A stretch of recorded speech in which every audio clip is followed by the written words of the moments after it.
Guys, wouldn't your wife or girlfriend love it if you treated her to the very best this Christmas? Now you can, with the world's softest pajamas by Pajamagram. Created by a team of pajama experts, the world's softest PJs are lighter than a cloud, softer than a bunny, like cashmere, only better. She'll love how heavenly they feel. Includes free gift packaging and Christmas delivery is guaranteed. So visit pajamagram.com or call 1-800-GIVE-PJs. Welcome to the Right Time Podcast. The Right Time with Bomani Jones. Hello, Saints fans. How are you? Are you out there? Are you listening? Did you enjoy the game last night? I mean, you'd have to admit it was a very, very, very exciting sort of game. It was 20-17 in the end. I mean, isn't this sort of thing that sort of excites you guys? Your squad was going down the field with a chance to take a lead. Drew Brees threw a pass in the end zone to the tight end. Some dude named Hill that wound up being intercepted. I saw somebody say on the Twitters that the last 93 times that Drew Brees had thrown a pass to the tight end in the red zone, not only had it not gone as an interception, they had all been complete. Like he was cash money down there. That was something that y'all could count on. Until you couldn't. Until you lost. You also wound up in this situation where you got your football team set up in such a way where y'all got to depend on a dude from Atlanta. His name is Alvin Kamara. But you know, he wasn't able to play for the whole game. It happens. And suddenly the Saints looked a whole lot more normal and mortal without Kamara out there. And it's not like Mark Ingram played badly necessarily, but that running game that they've had was not the same without Kamara being there. Like, he was the variable that came in and changed. Basically, I feel like Kamara was to the Saints what I'm sure Adrian Peterson had in his mind that he would be for the Saints before they shipped him out of there. Because remember that when they got Adrian Peterson, we're like, wow, are they really going to run the ball like that? And we're like, nah, they're not going to run the ball like that. They're the Saints. And then they got Adrian Peterson out of there, and then they turned into the damn, like, Wisconsin Badgers.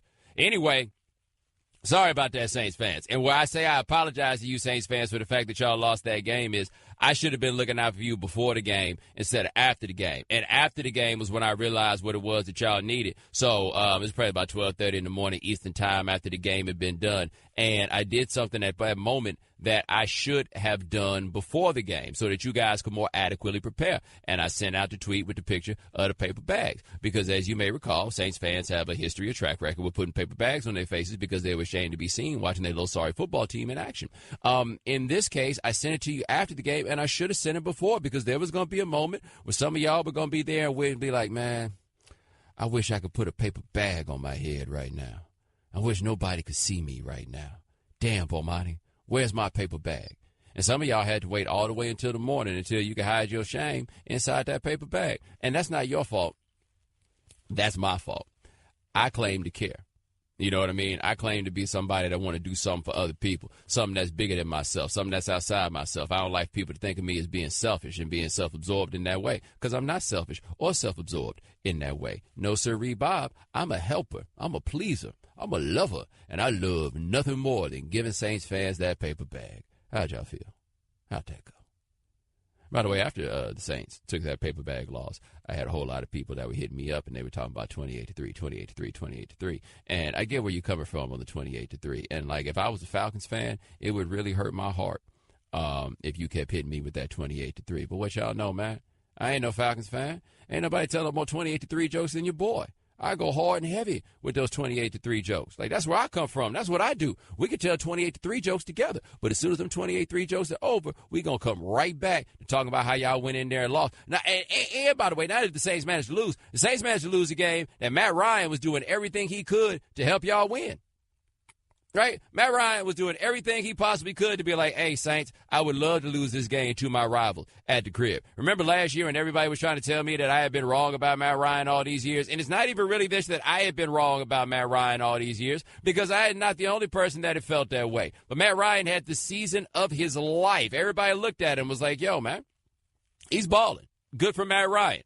But what you learned was, in the words of the great philosopher, man, you was who you was when you got here. He is the same exact dude that he had been prior, and that dude gives the ball away a bit. There he is. There he was, giving the ball away. Saints also wound up, I thought, in an interesting situation in this game where they have not been asking Drew Brees to go win games for them. And, I mean, to be fair on that, I don't think that's really an indictment of Drew Brees. Drew Brees, old as hell. Like, at some point, you stop putting the weight of your whole offense on some dude's arm. That is what they stopped doing, what Kamara allowed them to stop doing, except then Kamara wasn't there. And now, all of a sudden, you got to look a lot more like the Saints. Now, this isn't to say that Drew Brees played badly. That interception was certainly bad. But I wouldn't say that Drew Brees played badly in that game. But we are beyond the point in Drew Brees' career where you're going to be like, all right, buddy, carry us. Take us there. Get us through. We're not there anymore. We've been there before, but we're not there anymore. So when that dude gets hurt, you got to be like, all right, Drew, go make it happen? I don't know. And so what we do also then end up with is I've talked about the Falcons-Saints rivalry and how it's evolved and everything else. It has been marked really for the last 10 years by the quarterbacks. Drew Brees got there in 2006, and that, of course, the Brees-Peyton era ushered in something completely different for the Saints, right? Like, that's a whole changing of the guard in just about every way you could possibly imagine with that 2006 team. It's basically almost like they got a whole new team. You got that. But the last 10 years of this has been Brees Ryan. This is basically what this rivalry has been. Matt Ryan come out here and throw 3 interceptions, and Drew Brees throws the interception at the end. These other cats, man, they need to be out there on the field with their helmets off like, look at me, bro. We the future. We what this is. This is us. And now the Saints, after getting that big win last week against the Panthers that put them up in the division by that one game, Panthers got a tough one this weekend because they're playing against the Vikings, but it can be right back to that tie at first place. And quiet as it's kept, Tampa Bay let us down, a lot of us in our belief that the NFC South was going to wind up being the best division in the NFL. What do you know? Fast forward to now, and the NFC South has turned itself into the best division in the NFL. It's right there. Good for them. But let's get back to these Saints fans. Any of y'all out there, do any of y'all want to talk? I just want to be here to help. I mean, I understand that this is probably a really bad day for y'all. I get that totally. And the other part about it, to be fair to you Saints fans, is, except for those of y'all in Atlanta, it's not that bad a day for y'all because it's not like you going to work to deal with Falcons fans, right? Like, I get that. You don't have to worry about that. Y'all actually don't tend to inhabit that much of the same space, except for y'all in Atlanta. So, I know it's not going to be that level of painful for you, but I personally just want to know what it's like to be you today. It's a fair question to ask, right? And please tell me about 28-3. I'll laugh right along with you. You can ask anybody who knows me. You realize what high-quality content that we got for our radio show out of 28-3? Because I was the one who actually turned out to be right. See, that's the thing. Whenever the Falcons suffer some heartbreaking, miserable defeat, I'm right there to tell the jokes about the heartbreaking, miserable defeat. I just don't want y'all to participate because I don't want anybody getting this twisted, mixing it up, thinking that I'm one of y'all. It'd be wild every now and then, man. I just pop up on the internet, see people talking, and then I see them talking about Go Saints, and I'm like, what, you're one of those? It's disappointing. It's disheartening. I mean, people ain't even from there sometimes. Like, not that many of them. We talked about this already. We all talk about y'all, the Who Dat Nation. They know Who Dat Nation is, like from New Orleans to Mobile. I know who y'all are. I know where y'all come from. I know what y'all stand for. I know what y'all represent. That's fine.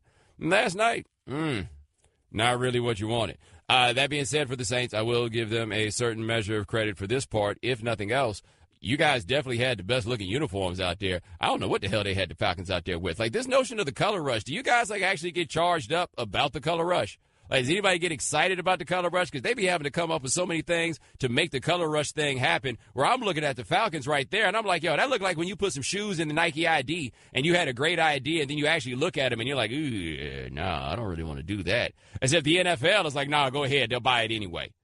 Like, are people buying some of these atrocious, ridiculous jerseys? They're red on red with the black in it. Are y'all buying those? I'm dead serious about that. Are you buying those? Because I feel like the NFL is just out here messing with people's eyes for money that people aren't actually spending. Maybe y'all are blind, too. Who's to say? All right, 888-729-3776. That is our telephone number. Coming up next. Oh, in that game, forgot to tell you, Sean Payton and Devontae Freeman kind of sort of wound up in a brouhaha of sorts, not with each other, but in words and gestures. Find out what I mean on ESPN Radio, the ESPN app. Sirius The Right Time with Bomani Jones. It's time for Straight Talk, brought to you by Straight Talk Wireless. Best phones, best networks, no contracts. So, seeing some of you Saints fans decided you wanted to call in and talk to me. I was hoping you would do that. Let's hit the phones to talk to Paul in Maryland. Paul, thanks for calling the Right Time. Thanks, Bomani. Hey, I think you seriously underestimate how many people move away from Louisiana. As Saints fans, fewer than every other state in America by percentage, but go ahead. yeah, and how many people go and become Saints fans by going to LSU or Loyola and Tulane from out of state? How many people you think that is? How many people you really think that is? There's a lot of people turning over through those schools. Look, I live in Maryland. I'm a season ticket holder, and I have been since I got them from my dad. I grew up there. I moved away, joined the military. I see people here all the time at the grocery store with Saints gear on. I can't all the time, huh? And 3 or 4 people with Saints gear on their car. All the time, huh? All the time. Every weekend during football season, Bomani. I'm telling you. They just like the Cowboys, huh? Well, not quite, maybe, but they're getting there. I had a boss at my current place of employment who's from Kentucky. He was a reserve rear admiral. He carried a Saints cup around throughout the entire command. I mean, I think you just really underestimate, particularly when you try and downplay it to New Orleans to Mobile. I mean, that's really kind of underestimating. Why are you defending yourself to me, Paul? Why are you allowing me to do this to you? Why are you allowing me to do this to you? Because you may be right about the Falcons and 28-3. Why have you allowed me to do this to you? Why did you let me play you on the radio in front of America? Thanks for calling, Paul. 888-729-3776. That is our telephone number. Ooh, let's go to Robert from New Orleans. Robert, thanks for calling the right time. Hey, Bo, this is Roderick. My bad. No problem, man. The Who That Nation does exist, bro. It ain't no nation, man. It's just a bunch of people who live in different places. But go ahead. No, I'm telling you, we have fans in Germany. I've had fans that we watched Tahiti when I was there. So I mean, there's people there that root for this team all over, man. That's what I'm trying to tell you. You know what though? You made a good point. And one thing I do have to be fair about is I would acknowledge that there are probably fans of the Saints all over the world, like a handful here and there in different countries. And you know how them people got to Germany, don't you, Roderick? You know how they got there. They got there in the military. And Roderick, why'd they get there? Why'd they go to the military? Because why'd they go to the military? Same reason my daddy went to the military. That's right, to get the hell out of Dodge. That's the same reason my daddy went to the military and the rest of y'all. But I appreciate the call. 888-729-3776. That's our telephone number. We'll get back to some of you salty Saints fans in a minute. But had a little incident yesterday. So Sean Payton did a little choke thing last night toward Devontae Freeman, and so that's the way that it has been interpreted. Now, unless Sean Payton tell it, he don't even know what y'all talking about. Choke sign. I don't remember that. Thank you. Yeah, he does not remember. Devontae Freeman, on the other hand, here he is on WAGA-TV. Apparently he remembers. I saw it. That man don't know nothing about choking. He ain't from where I'm from. He don't know about choking. But he a good competitor, so he probably the competes probably came out. But, we don't let that bother me, man. He don't know nothing about choking. Did he say the competes? Can you play that one more time? I saw it. That man don't know nothing about choking. He ain't from where I'm from. He don't know about choking. But he a good competitor, so he probably the competes probably came out. But yeah, I've never heard of the competes. I do know this though. Devontae Freeman is from a place in Miami known as Pork and Beans, a.k.a. The Beans. I do not know very much about the Beans myself, but I do have a friend who taught him the Beans via Teach for America. The Teach for America likes to send people to go teach in places with names like the Beans.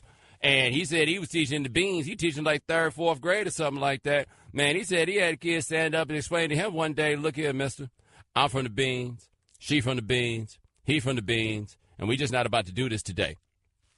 Because they was all from the Beans.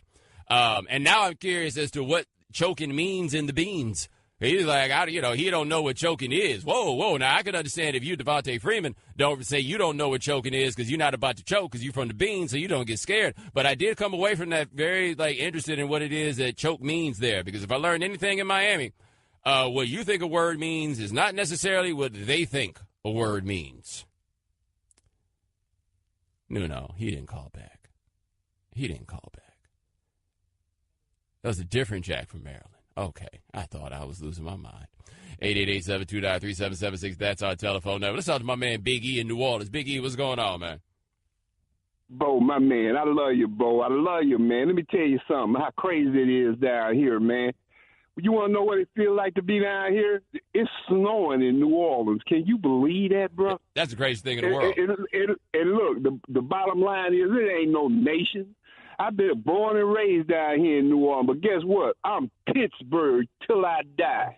And understand this, Bo, these old fair weather fans down here, they'll love them long as they winning, but they hoot at and everything when they winning. But when they losing, you don't get a peep out of them, bro. That's all I got to say, bro. Thank you for letting me be. But one more thing. For us to beat Belichick and Tom Brady, Tomlin going to have to outcoach that boy, man. He's going to have to outcoach. No, all right, thank you, bro. Hey, Big E, I appreciate it. That is one thing about the Steelers. All the good things I could probably say about Mike Tomlin, it sure does look like Belichick cooks him every time. Now, Belichick cooks just about everybody, but that is the indictment of Mike Tomlin, if there is one. It seemed like they go play the Patriots, the team they need to overcome, and they look like bums just about every time. All right, 888-729-3776. Say to the phone, talk to Jack in Maryland. Jack, thanks for calling the right time. What's up, Bo? First, let me say something to Big E. Big E has to be the biggest sellout ever. The guy probably never been as far as Mississippi, but he's a Pittsburgh fan. Like, how do you explain that? I will say this to Big E, though. Ryan Clark said the same thing about y'all being a bunch of fair weather fans, and he's from down there. That doesn't make it so because Ryan Clark says it. I'm just telling you, Big E ain't the biggest sellout necessarily. We got sellouts on the payroll as far as that. That's all I'm telling you is that he ain't the only person that say that about y'all. The Who Dat Nation is a real thing. It's a fact. People love the Saints. It's not no fair weather. We've been rocking with the Saints from day one. Word. Period. Word. And it is all over. Word. And you're a closet Atlanta fan. And I know it's easy to just kind of brush it off like, oh, yeah, 28-3, and pretend like it doesn't bother you. But it does. But it doesn't. But it doesn't. The most aggravating thing for y'all is you want to come back at me with Falcon slander, and I'll be like, partner, I'll join in with you. I'm off that narcotic. I don't understand why you're not happy for me being off that narcotic. And if you a Saints fan, would you ever want to be a Falcons fan? No. You would be recommending to them that they quit. I went ahead and quit, and you want to make me one because if you don't make me a Falcons fan, you ain't got no room to be victorious over me. Why don't you go put on a paper bag? I'm just saying, why don't you go put on a paper bag? Jack, I appreciate the call. That's what we need to do, man. We need to come up with our own line of right time paper bags, and we can send them out to all the Saints fans. Like, you call in and win some contest, and some of y'all would want to wear them paper bags. Y'all would totally want that. Damn, Bomani sent me a paper bag. And then you can watch the game in peace. Straight Talk Wireless, nationwide coverage on America's largest and most dependable 4G LTE networks. By the way, what I just did right there, Saints fans, is I totally manipulated you to fill out an entire segment of content that I myself did not have. Who dat? I just saved hundreds of dollars by switching to Geico. I'm so happy, I feel like I can fly. Disclaimer, you will not be able to fly by switching to Geico. This is against the laws of physics and nature. If you find yourself flying, please seek professional and or medical help immediately. In the unlikely event you find yourself flying, you might be a superhero, or a pigeon, or a superhero named Pidgewoman, who was bitten by a radioactive pigeon. If you are indeed Pidgewoman, Geico retains all licensing publishing rights in the event Pidgewoman the movie becomes a top-grossing Hollywood blockbuster. Geico. 15 minutes could save you 15% or more. The Right Time with Bomani Jones. Oh, man, salty Saints fans still chiming in there. I've been kind of antagonizing you Saints fans after you lost that game to the Falcons, as I know that is when you feel the most pain. Therefore, I would like to kick you while you were down. Someone who calls himself NOLA Nutrition says, you managed to fire up Saints fans. Congratulations. Odd how you're from Atlanta, but have apparently abandoned your hometown team. Must be nice to be a fair weather fan. By the way, let's see what you say after the Saints win the division. Number one, actually, I'm from Houston. Number two, yes, I abandoned all them sorry teams. I had no problem with doing that because my identity is not so much tied up in that. I got tired of the relationship that I was in with them, so I went on about my business, and I've actually been much happier as a result. Number three, you lost last night to the Falcons. You should have walked around to work with a paper bag on your face. I can't even see your face right here, so basically your Twitter account already has a paper bag on. So why don't you take that logo for NOLA Nutrition off of there and replace it with what it really is, which is a paper bag, as you hide your funny-looking face. Speaking of New Orleans, you guys may have seen a thing the other day where Kevin Durant and Boogie Cousins had a little thing on the court. I don't know what to call it. It was far short of a brouhaha. It looked like your standard NBA. Don't nobody really want to fight until somebody get all between them, and then all of a sudden somebody wants to fight. And so we just kind of laughed it off. We had Steven Jackson on yesterday, and he talked about how he doesn't understand how it is that people think that Kevin Durant's a punk because he knows cats from Maryland, and he don't really know no punks from Maryland, and all of that might be true. And I'm absolutely, to be clear, not saying that Kevin Durant is a punk in any sort of situation. I am saying, though, that we later found out that people who were like, well, him and Boogie are just cool anyway. Apparently, Boogie was not cool for long. There was a photograph taken in the tunnel. I was going to call it backstage, but that's not really what it is. The bowels of the arena. How about that? And the picture is Boogie Cousins trying to go find Kevin Durant. And this is here from a story from the New York Times that says, quote, Cousins was storming down the hallway in search of Durant, who was making his way off the court after his ejection and toward the locker room.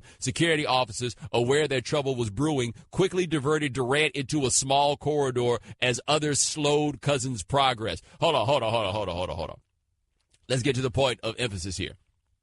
Quickly diverted Durant to a small corridor as several others slowed Cousins' progress. I don't know about you, but that sounds like they got cold Boogie at the arena, where they're like, yo, if he wilds out, what we're going to do is we're going to take the cat he's coming from and we're just going to push him off somewhere else and just have him walking around. He walking around like Evander Holyfield in that Sports Center commercial. Charlie, come get your whooping. Right? Like he is stalking the hallway, and they're like, yo, get this dude out of here, man. Get this dude out of here. Now, if you have not seen the picture, I believe Warriors Talk on Twitter has the picture. Go find that picture. And the reason that you need to see that picture is they got one security dude who comes out there, and Boogie's coming toward him, and that dude's eyes are big as saucers. He's like, what in the world am I supposed to do now? What am I going to do? Because here's the thing about arena security. I'm gonna give you a story from when I was younger and use it as an analogy here. So I did a summer program once at a college. I think this was before my senior year of high school.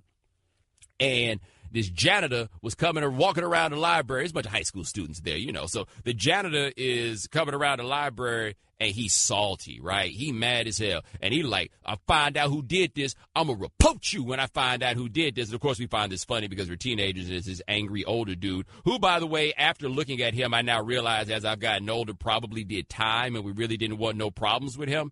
Anyway, he was like, I'll go report you. And what he said happened was that somebody had, left some boo-boo on the floor in the bathroom. And I remember I was talking to somebody about that, and they told me, because they had actually been a janitor before, and they were like, look, the janitor's job isn't to clean up stuff like that. The janitor's job is just to tidy up around you. It's not to clean up after you. It's to tidy up for regular wear and tear type stuff.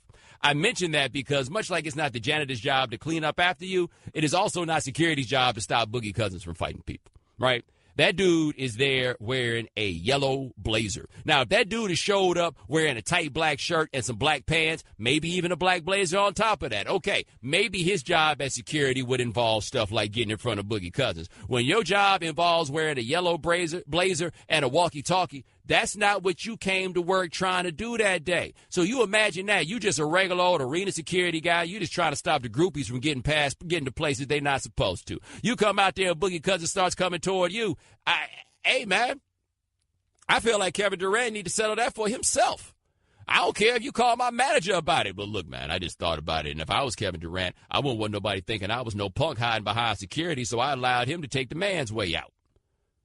Like that's my approach under those circumstances if Boogie Cousins is coming through there. No. The regular old security guard in the yellow blazer, I don't feel like he's equipped for the I'm going to stop Boogie Cousins program. I don't think it's there. I would also like to know, by the way, while they were whisking Kevin Durant away to another corridor as though they found out that like somebody had gotten past security and the president was in the house, I want to know what is going through his mind when you hear like, nah, man, Boogie wasn't playing. Like Durant just thought this was going to be something, I was frustrated. He was frustrated. We was just expressing our frustrations. And Boogie Cousins is like, I am going to break your face. I don't feel like there's a chance for Durant to win that fight. Why? Because Boogie Cousins obviously has a much greater deal of want to in that circumstance than Kevin Durant does. And the winner of the fight is often has something to do with weight class and stuff like that and training, but want to. Like, you land that first punch, you got a chance. I believe we had Steven Jackson on yesterday, and he said that about learn from Chris Childs. You land them first 2 punches, you going to win an NBA fight. Thing with Boogie Cousins is Boogie Cousins lands 2 punches. He may win the NBA fight, but he's probably going to lose the trial. Because there might be a trial. And it might be a felony. Because they in different weight classes. Yeah. But imagine that being security. What you telling Boogie? Like, hey, baby, you got to fall back right now, man. Like, I feel like your appeal to Boogie Cousins if he's trying to fight Kevin Durant at that moment is like, say, bro, look, man, I'm just out here trying to do my job, man. You know what I'm saying? Like, I didn't come here to do all of this, man. We ain't done nothing to you. We gonna get in trouble with the manager if you keep this up, man. Just chill out a little bit. They got some gumbo over there in the other room. You get you some of that, and everything going to be all right. Because if there's anything that I can tell you, and I really can't tell you this so much firsthand because I long ago knew this rule, but a lot of my friends who have unfortunately taken bottles to the head, unfortunately been kicked in the face, all kinds of stuff like that, there's one thing, but I don't want to talk about what that one thing is right now. But there is nothing but one thing in this world that is more overrated than breaking up fights. I'm sure it makes people feel very noble when they go and break up fights. And if you're like in a situation involving some kids or something like that, or you could get to the fight before it starts, then go ahead and break that bad boy up. But if the fight has already started, no. I ain't really trying to break up no fight that is in progress. Like, I feel like that's the job of a referee, and you got to go to like classes and stuff like that to learn how to be a referee, don't you? Like, am I wrong there? Like you just let any old body be a referee. You got to qualify to be a referee. Like, if you're not giving me in fact, that's what the security should have said. Say, bro, somebody go get a referee. I think they took a fight breaking up class into being a referee. I'm just here trying to make sure don't nobody steal nothing. 888-729-3776. That is our telephone number. DJ Mike Hitman, what's going on? Hey, Bo. Yeah, man. You know I live in Chicago, right? Yes. You know I play in that Who That Nation is, right? Yes. I walk in the store, what do I have to do? The lady said 15 cents for a brown paper bag. Who That Nation is the reason that America got paper bags because they lost so many games. And the lady said, who is that Who That Nation? New Orleans Saints. I had to type it up on a YouTube and show it. She said, oh, that's why we pay for bags. That's why we pay for paper bags. It's coming to your town, my town, everybody else's town. Get ready. 15 cents. Blame Who That Nation. And, Bo, by the way, those guys wasn't going to fight. I know when you're going to see a fight. Boogie Cousins, man, they weren't going to fight. I'm going to tell you what's a fight. When I went all the way to Indiana to get a champagne glass and into the house, and the lady and the father was in the house, told the lady to sit down, told the father to shut up, and the police was on my side. That's a fight. When you got the parents to respect you, to go drive an hour drive to go get a champagne glass that I put my milk and olive in and somebody stole. That's a fight. I ain't had no problem after that. But, Mike, y'all didn't fight that dude. I was listening while that happened. Y'all managed to avoid the fight. We didn't have to fight. What I say, shut up and sit down. Yeah. Good game. I thought Good Game was going to fight, though. You had to calm him down for real. Yeah, I had to calm him down. You know why? You do not take a man's champagne glass with milk and olive in. The best drink you could ever buy, milk and olive at the bar. It's only $1. It's cheap, but it's worth it. Another thing, folks, I heard you and that guy. He from Buffalo, you in New York. That fur coat. Spend some money, baby. They don't do that. New Jack City. Wear that coat. This here Washington side. Them bears look good on you, baby. I got a couple of them. If you want one, I'll give you one. You and Shannon. And then another thing, but when that guy's doing the pick, he like my man. Have some music, some nice music in the background. You know, make the pick. And then he's wrong. The Rams going to win. I'm going to get you. The Rams going to win that game against Philadelphia. High pick like that, you need music, Bo. And when it's cold outside, women love it because you get close up and keep it warm. Have a good day, Bo. All right, Mike. 888-729-3776. That's our telephone number. Coming up next, look like some of y'all got stories about breaking up fights. Also, did you know Babe Ruth might be coming to Major League Baseball? I didn't learn about this dude till before the show. I'll tell you about him. He's from Japan on ESPN Radio, the ESPN app, Sirius XM Channel 80. The Right Time with Bomani Jones. This holiday season, the best deals are at 1-800-Flowers.com. Right now, when you order the Holiday Light Roses Bouquet, you'll get double the flowers at no extra cost. Go to 1-800-Flowers.com/ESPN. That's 1-800-Flowers.com/ESPN. 888-729-3776. That's our telephone number. I was talking about the security guards that was in the tunnel at the Smoothie King Arena in New Orleans trying to stop Boogie Cousins from fighting Kevin Durant and how breaking up fights is overrated. Got somebody that seems to agree with me. Let's hit the phone, talk to Sean in D.C. Sean, thanks for calling the right time. How you doing, Bo? Doing all right, man. I got a story for you. I used to bartend in D.C. back when Chocolate City was Chocolate City, and we had our urban night and our international night. International night, I was the only black bartender in the club, black male, that is. If you've ever been to an international party, you know the Latinos get down and party hard. So I'm partying. I'm pouring up the drinks. I see a fight start to break out. I'm a bartender, but when a fight breaks out, that's messing with my money. I can't have people messing with my money, so I jump in to help security. This is back when smoking legally was allowed in the clubs. So I'm breaking up the fight, and in the midst of breaking up the fight and pulling girls' hair apart, I get caught with one of those old ashtrays in the head. That was the last time I jumped my black tail over the bar to break up a fight. Yeah, man. So it was women fighting, and you still caught an ashtray. Women fighting, and I caught an ashtray. Yeah, man. That's the one thing, though, in those circumstances, and I appreciate the call, man. Like, anytime I've seen women fight in the club, tools were used. Whatever was nearby. If y'all know anything about Atlanta, there used to be a club called 559 that was over there off in the West End. And I remember the first time we went to 559, I was 18 years old. I was on somebody else's ID. We got in that bad boy. And 559 was free all night for women, and it was like free for dudes until 11. But the problem was they were letting any woman into 559. Like, adulthood was stretched very broadly in terms of their admission standards. But anyway, we walk up in there, and I just remember that the first thing I saw, man, after about 10 minutes of being there, these two women got in a fight, and I ain't never seen anybody pick up a chair more smoothly. Like, she had a future in the WWE the way she picked up that chair and swung that thing. Bow! Caught old girl in the back. And I was like, oh, yeah, no. They are not here for fighting fair. No. 888-729-3776. That's our telephone number. All right, so are you guys familiar with Shohei Ohtani? I had been seeing people talk about him. He's a Japanese baseball star, and they were talking about all the teams that were trying to get him on the program and everything else. Now, I want you to hear what Buster Olney has to say about the tools that the young man has. He, as a pitcher, he's a high-end guy, throws 101 miles an hour, and you can find the clips on YouTube of how great his breaking stuff is. His command is, still a work in progress. As a hitter, he's got power. He's 6'3", hits the ball left center field. He's thought to be a better pitcher than he is a hitter, and he's been clocked running to first base as fast as Mike Trout.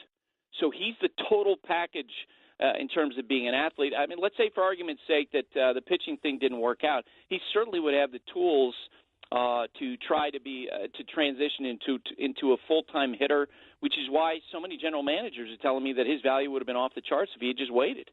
Do you hear how casually Buster Olney said, like, they think he's a better pitcher than he is a hitter, but the idea is that he is, in fact, a major league hitter? Like, dude, Babe Ruth apparently has just shown up to the major leagues. I am totally intrigued by this. He also apparently could have got a whole lot more money if he had waited a couple years so he wouldn't have to go through this posting process because he's 23, and if you're 25, you then don't have to go through this process. But, I'm here to check this out, and I also think that something that is very, very interesting about this is if this were the mid-1990s or even the early part of the last decade with the Japanese player coming over with that sort of profile, that dude is instant phenomenon. I don't know how this works in baseball now, but I feel like if you got a dude that is like a major league caliber hitter and pitcher in this way, and that doesn't register, then, oh, man, ain't nothing going to do it. Nothing's going to do it. I'd also like to know who the young man has advising him. And the reason I'd like to know who it is that the young man has advising him is he is going to go to the Angels. And as I have told you guys many times, I have a friend who he and I have talked about the Angels over the years, and we used to refer to the Angels as the place where free agents go to die, except the problem was we looked up and found, like, actual free agents who had gone there and then died. But their track record of signing free agents and what happens to them afterwards. I mean, I guess Albert Pujols is still out there hitting home runs a little bit, but that ain't the dude they thought that they were signing to that 50-year contract that they gave him. And this is something that's gone on with the Angels for decades. I guess Vladimir Guerrero worked out. Didn't they get him as a free agent? I feel like that's the one that has worked out for them. Good luck, young fella, because that's not the place to go if you sign a contract. 888-729-3776. That's our telephone number. We talked to y'all about that time y'all broke up a fight and learned that was a bad idea. Sit the phone, talk to Mike in Palm Springs. Mike, thanks for calling the right time. Hey, what's going on, Bo? Doing all right, man. Mine isn't necessarily a breaking up a fight, but about my dad breaking up a fight. I'm one of 5 kids. I got an older brother who's 5 years older than me, and my younger brother's 3 years younger than me. So I would always raid my brother's closet because he worked at the mall, Carl Kanai, Jabot jeans. Oh, yeah. You good? No, we lost him. That's too bad. But D from Tennessee got a story. D, thanks for calling the right time. D. Hey, all right, man. So real quick story, man. So me and my man were in college, and he got a girlfriend named Keisha. Well, he was messing with this other girl named Bianca at the time, and, I did my friendly duty. I said, hey, man, listen. If it was me, I would start rocking with Bianca. Keisha's a nice girl. He's like, oh, man, I got it. I'm going to play. I'm cool. Okay, all right, man, no problem. So me and him coming back to class one day, we see 2 cars parked in front of our apartment. I'm like, damn. He said, man, that's Keisha and Bianca's car. I was like, hey, man, if it was me, dog, don't go in there. He's like, nah, man, I'm playing like a G. So we walk in the house. At the time, Keisha in there cooking some noodles and Bianca sitting on the couch. Long story short, man, these 2 girls start jumping on my boy. I get the smart idea, man, this ain't right. Let me try to break this up. I go to break it up. Keisha grabbed that pot of noodles, man, throws it all on my J's. Burned my ankle up. I had to go to the ER. Terrible, man, terrible. So word of advice, especially when it comes to relationships and your boy and his girls, don't break it up, man. You did your part by just saying, hey, don't rock with that, and that's it, man. Hold up, bro. You caught an Al Green case with some oodles and noodles? Man, with some beef. Wow. Yo, D, I appreciate the call. And she messed up your J's. Yeah, no. Your partner had to pay for them J's, by the way, and medical care. The Right Time with Bomani Jones. All guests join us on the Shell Penzo Performance Line, just like our next guest covered the NFL for Sports Illustrated. His name is Jonathan Jones. Now, John, you were at the game last night. Was this a matter of the Saints offense just being totally different without Alvin Kamara? Well, that was a big reason why, right? I mean, when you look at what they were doing with Alvin Kamara throughout this entire season, and he goes out on that series. Deion Jones, by the way, who laid that hit on Alvin Kamara, that dude is a hitter. I don't think people talk about him enough. That guy will lay a hit on somebody. But this Saints offense, obviously, with what Alvin Kamara can do in the pass game, of course, in the run game, you'll remember the second play of the game. Atlanta just forgot to cover him out there on that 20-some yard pass from Drew Brees. And so if they have Alvin Kamara, I don't see how they don't capitalize more on Matt Ryan's 3 interceptions in 4 throws because, of course, the field goal, that was a fluke. But then when you look at how they scored on the other one, they didn't turn into points on the 3rd interception, but they were really going to roll on the Falcons with that offense. I've been very impressed with them. They got to get Kamara back next week. Now, where are you on the 2017 version of Drew Brees? Is this a guy the Saints can count on to carry them as he has for so many years? I think so. I mean, listen, he made a very poor decision there at the end of the game. And then, of course, Sean Payton made a very poor decision at the end of the game to ensure that Drew Brees wasn't going to get the ball back. But, no, I think that Brees still has it. There's no doubt about it. Tom Brady's the best that's ever done it. But Drew Brees, at his age, is still right there keeping pace, and he's having to do a lot less. We talk about, when we look at Tom Brady, how much he's having to do with that offensive unit. Drew Brees is having to do a lot less in his advanced age, so I absolutely believe that he's been saving his arm. If you look back last year, the ball wasn't wobbly in December for Drew Brees like it was, let's say, a Phillip Rivers, where he just lost his arm strength there late in the season. Drew Brees kept a tight spiral last year, and you're going to see that with how much he saved his arm this year. All right, we're talking to John Jones of SI here on The Right Time. Now, overall in the Falcons, how good a team do you think that is? Look, I wanted to see more progress out of that defense because, you had the Grady Jarrett, you have Vic Beasley, who I think last year might have been a bit of an anomaly when it comes to sacks. You want more consistency out of Desmond Trufant, who has not been able to catch an interception in his entire career. All that said, they have very good pieces, and they're built for sustained success. I think there was a little too much made out of Steve Sarkisian. If you remember when Kyle Shanahan came in, that offense was in shambles. It took a while in that first year, and then things got clicking in the second year. I think Sarkisian was able to pick up where they left off. People were giving Sark, a tough time because of what happened against the Patriots on Sunday Night Football. But listen, this looks a lot like the same Falcons team. You have some strange losses. They shouldn't have lost to Miami at home. They shouldn't have lost to Buffalo at home. Julio Jones shouldn't have dropped that touchdown catch in Carolina. That happened last year where they gave the game away to the Chiefs at home. They had a couple of other strange losses, but they still rounded into shape in December, and that's what we're seeing right now with that win against New Orleans. All right, now for New Orleans, did you see any cause for concern, or is this a matter of two NFL teams, one of them's got to lose? One of them's got to lose. And, I had mentioned this as soon as the game was over. And then, of course, Drew Brees had his quote after the game that, listen, Thursday Night Football is going to wear you down. Every great Thursday Night Football game, I'm always like, man, I wonder what that would have been like if these cats hadn't just played 100 snaps 3 days prior. And so, when it comes to that game, either team was going to win that game. I'm very excited for what's going to happen in 2 weeks when they have the rematch in New Orleans when the Saints run all black. All right, we're talking to John Jones of SI here on The Right Time. Now, we've heard a lot this year about Marshawn Lattimore and the impact he's had on the Saints defense. What have you seen from him? Yeah, so I wrote about him for SI.com earlier this week. I think that he is a standout rookie corner. I was talking with Steve Smith last week about him. I was just kind of off the record. Steve, what do you think about him? He's like, ooh, he's the real deal. I thought that Steve was going to talk some trash about him because, Steve has some trash to talk about just about everybody. And he was quick to offer praise to Marshawn Lattimore, and I say that only because he said exactly what he told me on television last night. That guy, he is a great press man, cover corner. I talked to Charles Woodson, said the same thing about him. And he's working on his zone abilities, and he cannot miss tackling. He missed for the first time on a tackle last night against Julio Jones, and Julio Jones has made a lot of cats miss over the years. I very much like Marshawn Lattimore. And listen, you'll remember back in the spring when the Saints were trying to get Malcolm Butler away from the Patriots, they don't have to worry about trading for another corner. They have it in Marshawn Lattimore. And then when you look around at the other guys they have, Marcus Williams and Ken Crawley, this team, this defense, all you have to do is be decent on defense to give Drew Brees a chance into January. They've had a very, very bad defense for the past 4 years, and we've seen 7-9. Now they have a middle-of-the-road defense with some studs like Cameron Jordan and Marshawn Lattimore, and that will help you get into January ball. All right, to switch gears just a little bit, you have spent a lot of time around the Carolina Panthers. What do you think about this matchup they've got this week against the Vikings? It's going to be tough. Cam's never really been good under pressure. The Vikings are going to be bringing it. That defense is for real. You remember last year at the beginning of the season, Cam got sacked, I think, 8 times by the Vikings at home. They're going to keep bringing it. I know that a lot of people may not necessarily take the Vikings seriously because they haven't seen a lot of them, because they have Case Keenum starting at quarterback.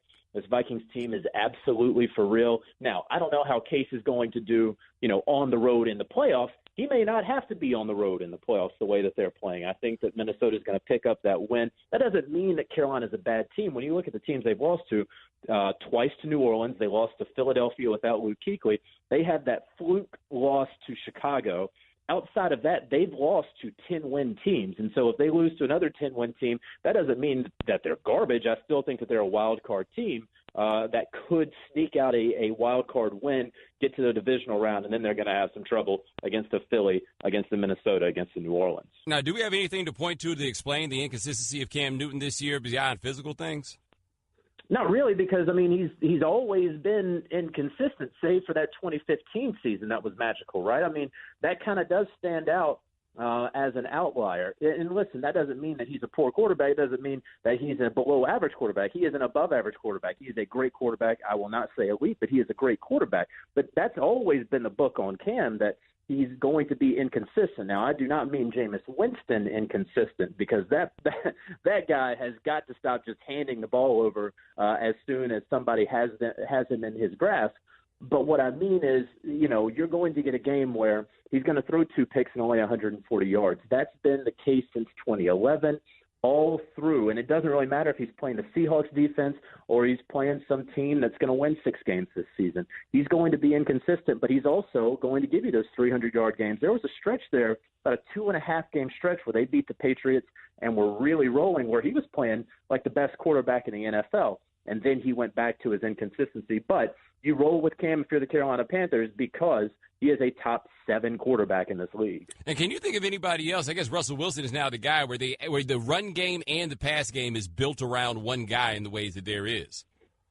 Yeah, I mean, it has to be Russell, which I love this stat, and it boggles my mind, and I think it's about to change this season. Russell Wilson, for how amazing that as he's been, 2 Super Bowls as early as he went there, his play in November and December especially, how no one's going up to Seattle in November and December and beating Russell Wilson and the Seattle Seahawks. He has never gotten a single MVP vote in his career. I think that's about to change. Tom Brady may be your MVP, but you've got to take a hard look at what Russell Wilson does, because not only is he playing outstanding football, but if you want to put an emphasis on the V, on value, you extract Russell Wilson from that Seattle Seahawks team, and we're not talking about any type of playoffs for Pete Carroll.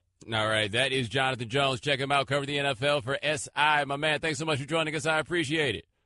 Appreciate it, Bo. All right, now ESPN Radio is presented by Progressive Insurance, comparing rates to help you save. Now, that's Progressive. Call or click today and find out how much Progressive can save you.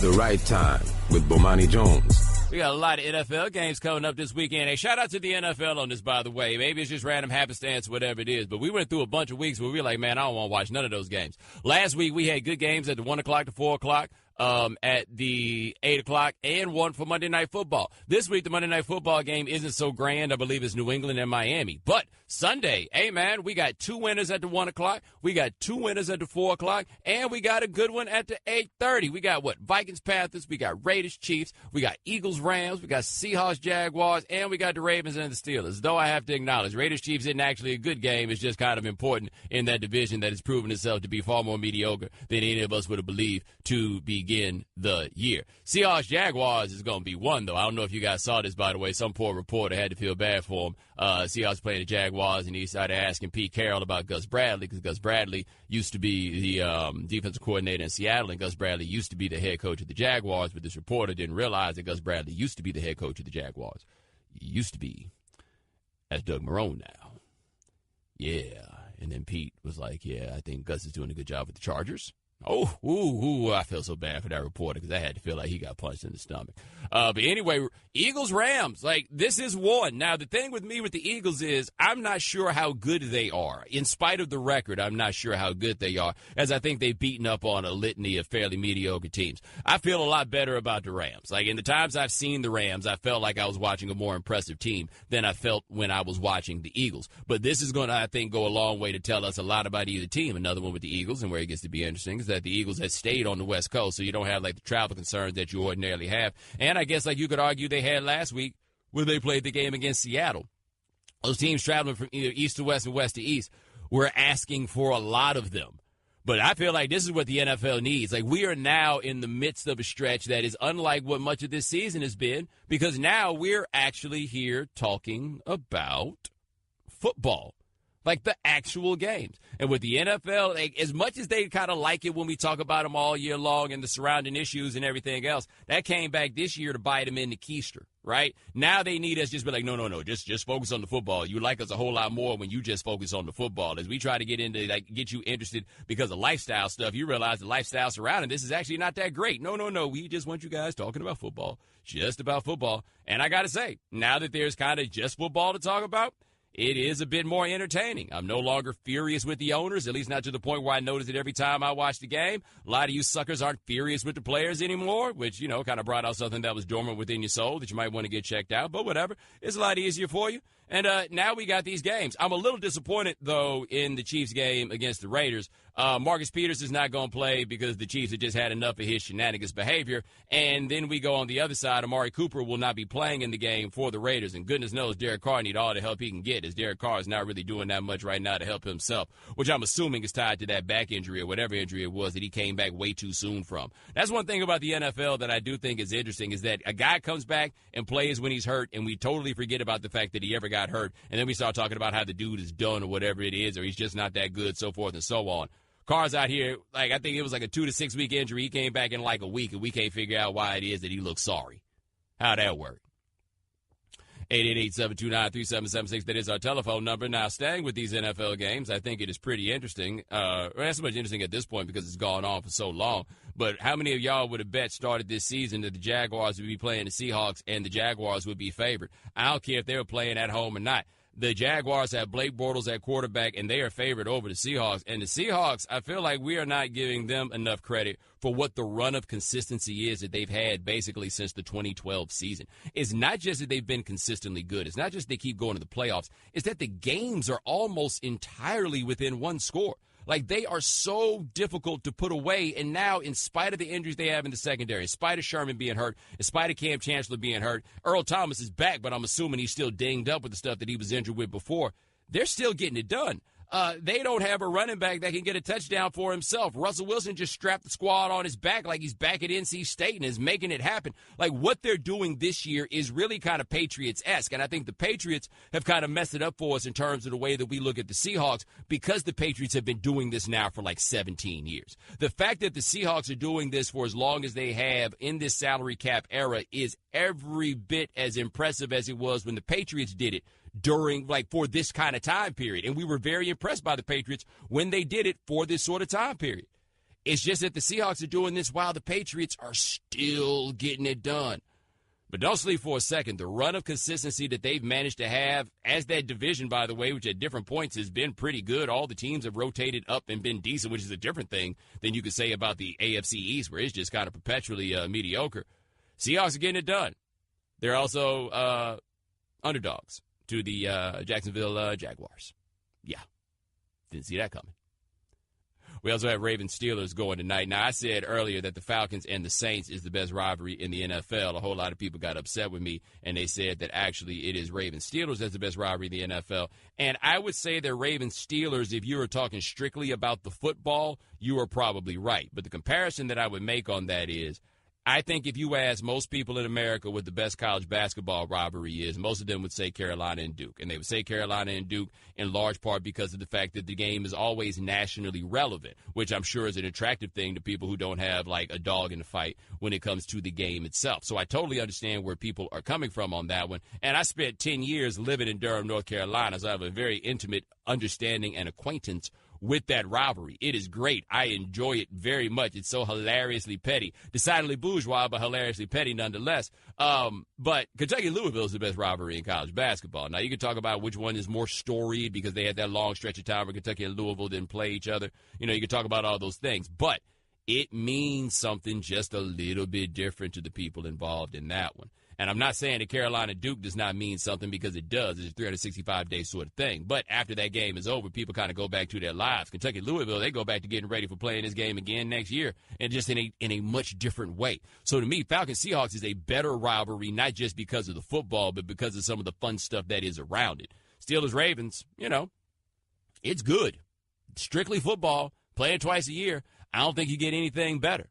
And we get that on Sunday Night Football. Way to give me something I can appreciate, NFL. You've been coming up slack this year, but here you go. Try to redeem yourself at the end of the year like you want me to buy you a Christmas present.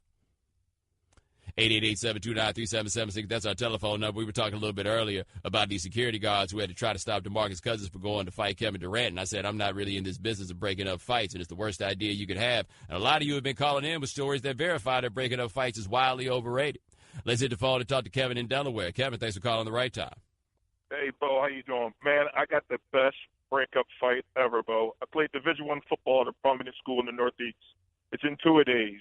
You know how two-a-days goes. It gets hot, everybody's tired, sweaty, fight breaks out. Starting offensive tackle against starting defensive tackle. Now, let me just set the stage for you. The starting offensive tackle was one of the head coach's favorites. Ooh. Starting defensive tackle was one of the head coach's nightmares. Ooh. So let's just say the defensive tackle is getting the best of the offensive tackle. Our head coach goes and jumps into the middle of the fight that breaks it up. The D tackle notices our head coach is in the scrum. All of a sudden, his angle of punches turn from the offensive tackle to the head coach. No. At that point, Bo, everybody is diving in to break up the fight. Whoa! They kind of got to save him from himself at that point. Say it again, Bo. I'm sorry. I guess he had to save him from himself at that point. Oh, no, Bo. We had to say the head coach. The D tackle switched angles and was going at the coach. Oh, no, that's what I'm saying. You had to save your D tackle from getting kicked off the team. Oh, yes. So here's what I want to know. How do we work this out with me and you can get in touch so you can tell me where this was? Very easily, Bo. Very easy. You tell me how to get a hold of you, and I will send it to you. Go to my Twitter. Go to my Twitter profile and hit the link that's in the profile and just drop me a note because I have a sneaky suspicion I know who caught it. Wow, Kevin from Delaware. Wow, yo. By the way, stories of college football players fighting their coaches a little bit more prominent than a lot of you would realize. And they can go either way. But the moral of the story, don't fight the strength coach. Whatever you do, don't fight the strength coach. Because you know what a very important part of the job of being a strength coach is? Staying ready. Because your job is to get people mad enough to want to fight you, but instead decide to fight some weights. You have to stay ready. Just like UCLA. You want to know why UCLA was so bad at football? Their strength coach lost a fight to Diddy. The Right Time with Bomani Jones. Ladies and gentlemen, welcome back to The Right Time. My name is Bomani Jones. Thanks for listening on ESPN Radio and the ESPN app. All guests join us on the Shell Pennzoil Performance Line, just like our next guest. He's an NBA insider for us here at ESPN. His name is Bobby Marks. Now, Bobby, you wrote a piece about how long the Warriors can afford to keep this run going, given the salary cap in the NBA. So how long do you think it's really feasible for them to keep this up with the talent they have? Well, I think it depends on – I think that's an answer for Joe Lake up there. I think finances will certainly come into play. I think they've got to hit on some of these draft picks that I alluded to in the piece. I know, Clay and Draymond and Steph recently, but they besides Patrick McCall and Jordan Bell, they haven't been fortunate in the first round. But the cost is going to get up there. I mean, this is kind of the precursor to 2019 when Clay's a free agent, Draymond's a free agent the following year, and we're looking at possibly a $400 million team. Can they do it? Yeah, of course they can, but your depth might take a little bit of a blow right now. Now, just to be clear, did you say a $400 million team? I did, because what's going to happen is they'll be in the repeater tax, and the tax penalty, they're paying about $32 million this current year. That almost doubles, the tax bill that in 2019 will be about $225 million, $170 million in salary plus. You could have Durant as a max, Curry as a max, Thompson as a max, and that doesn't even take into the fact that Thompson would be, that super max eligible this offseason if he earns all NBA. So those are the decisions that they're going to weigh down. And even if they wanted to go to discount route that KD did this past summer, it's still going to cost them probably over $150 million in luxury tax penalties. So that's the decision they have to weigh. The cost of winning, on the court right now, or, try to put another banner up there. All right, we're talking to Bobby Marks of ESPN here on The Right Time. And I guess it's fair to say that this is what the collective bargaining agreement was designed to do, right? That's what it makes owners make it. It's a hard decision there. You're going to see it in Oklahoma City.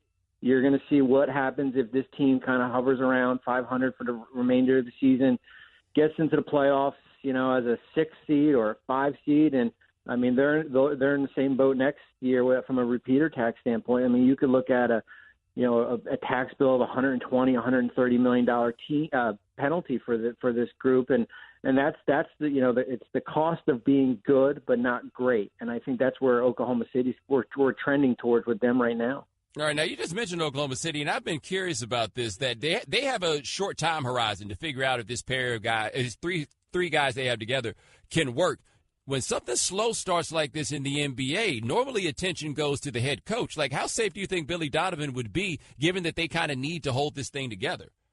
Well, he's fortunate that Chris Wallace from the Grizzlies is his GM right now, right? Right. Can you imagine that? He would probably be on the street right now. And I give Sam Presti a lot of credit. Their general manager in Oklahoma City from a patience level, because there are a lot of teams that would have probably pulled the trigger by now. And I saw it in Brooklyn that year in 13-14 after we did that Boston trade, and we got off to an 8-19 start. And what happens is that it starts to divide. You have management and then you have coaches. You get into a little bit of a blame game, which is not going on in Oklahoma City. Management saying, I got you these players. The coaching staff saying they're not good enough there. And you haven't seen that in Oklahoma City. And I think they're going to play this out here. And You'll get into the conversation probably post-Jan 1 with Paul George. If this team is still struggling about the future of him there, I don't think you can do much with Carmelo. The bench is not as good as I thought it would be. You know, Patrick Patterson coming off off-season knee surgery, Raymond Felton. Now you're relying on some of your younger players, Terrence Ferguson. I mean, last night we got when was the last time you got a Kyle Singler and Nick Collison, appearance, both at the same time in that Brooklyn game? And I think that kind of shows you, I think, where their lack of depth is right now. All right, we are talking to Bobby Marks of ESPN here on The Right Time. Back to the Warriors, though. A question you mentioned about them not really hitting in the draft. How hard is it to hit on those late first-round picks? Oh, it's extremely hard, and it's pretty amazing that the guys they hit on are the players they bought in the second round. You know, picks Patrick McCaw, Jordan Bell. They paid about $5.9 million from them, and it's a crapshoot. I don't care where you're picking, unless maybe you're picking one and Ben Simmons is kind of staring right at you. You've got to figure out what guys are a fit. I mean, Kevon Looney, who they picked a couple years ago, they didn't even pick up his option for next year's fourth year. Damian Jones has been down in the G League in Santa Cruz, and that's what you need. I think that's where the difference is maybe with San Antonio, where you have Dejounte Murray, Kyle Anderson, guys like that. When Tony Parker and Kawhi Leonard are injured, you can kind of just slide those guys in there, and you're not going out there searching for minimum guys. And I think that's kind of what certainly has kept San Antonio afloat this season. All right, we're talking to Bobby Marks of ESPN here on The Right Time. What do you think about the Jahlil Okafor trade to the Nets? I liked it for Brooklyn. It's Okafor and Stauskas. It's basically a 5-month kind of tryout for both guys. I think, Okafor, I mean, we forget he's still 21. I mean, he doesn't turn 22 until next week. You kind of cut bait with him in Philadelphia. Where he fits will be interesting based on how Brooklyn plays. They kind of go up and down. I think if you want to slow the game down and put him at the 5, he's probably their best 5 now with what they have on the roster. They get a second-round pick in 2019. I think those are the type of trades that Sean Marks, their general manager, has to do and has been doing. You saw the D'Angelo Russell trade, Alan Crabb, guys like that. And with Trevor Booker, and I'm a huge fan of him, he was a free agent this offseason. You probably weren't going to bring him back, and at least you get two guys in their 20s and you get a second-round pick for him and for a team that's probably not going to go to the playoffs. Now, do Okafor's on-court, off-court numbers worry you? Because even going back to Duke, it seems like his teams are better when he doesn't play. It does, but I think if you're going to take a flyer on it and not really give up anything, it's not like Brooklyn had to give up picks to get him. I think it's certainly worth the risk. I think as I said earlier, the only concerning point is if you watch Brooklyn play, they like to shoot a lot of threes. They like to go small a lot. Booker played the 5, a lot during the year. What happens when the game slows down? I don't think they're a half-court team, so that will be probably the one interesting thing to watch there. All right, we're talking to Bobby Marks of ESPN here on The Right Time. Have you been surprised by how good the Rockets have been on defense? It's amazing. It really is. And I think, and I said it the other night, sometimes it's a little bit easier when you're integrating a new point guard. I know Chris was out for a little bit while, but the guys they got in the offseason, PJ Tucker, Luke Baumute, guys who, hard-nosed guys who know their roles. Clint Capella is having a career year. He'll be a restricted free agent in the offseason. And, yeah, I mean, I am surprised. I thought when we looked at the Western Conference, I had Oklahoma City ahead of Houston just based on the offensive firepower with Thunder and what Houston's been able to do with their defense is pretty amazing. And they got Eric Gordon kind of playing at an all-star level from an offensive standpoint. So, yeah, I am surprised for a team that's kind of another team that goes up and down there that's kind of been their I guess their bread and butter so far, and that will go a long way when you get into the playoffs. And also, correct me if I'm wrong, but this feels kind of like an evolution of Daryl Morey, because if there's ever been a complaint that I've had of him is that he wasn't concerned enough with things like chemistry and personality of a team, and he made those sorts of moves that seem less about, I'm sure the numbers probably helped, but like the personality of the team. Well, you're right. I mean, it's usually, and I kid with Daryl when I see him, and I always say that, when free agency starts, he's always the guy that's chasing these big-name guys. And I think that helped this past offseason that he did not have to, besides doing the Chris trade before June, before free agency, that once he did that, then he can kind of just focus on signing role players. Can you imagine what would happen if they did the Carmelo trade? That thing probably might be where Oklahoma City is right now. Maybe not as worse, but that might have kind of, skewed their chemistry because you probably wouldn't have had a Ryan Anderson. Maybe you wouldn't have had an Eric Gordon there. So what happens to Tucker and Mute as far as what their role is? And as I said, it fits. Sometimes we get caught up about the names on the back of the jerseys, but guys who can kind of do the dirty thing, little things and get their hands dirty are the guys that really kind of earn their keep. All right, that is Bobby Marsh. Check him out as an insider on the NBA for us here at ESPN. Thanks so much, my man. I appreciate it. You're welcome. Thanks. All right, now get instant gold status at Shell. Join the Fuel Rewards program now at fuelrewards.com/gold. Thanks for listening to the Right Time Podcast. Please come back Monday for more. And don't forget to listen to The Right Time with Bomani Jones from 4 p.m. to 7 Eastern on ESPN Radio and the ESPN app.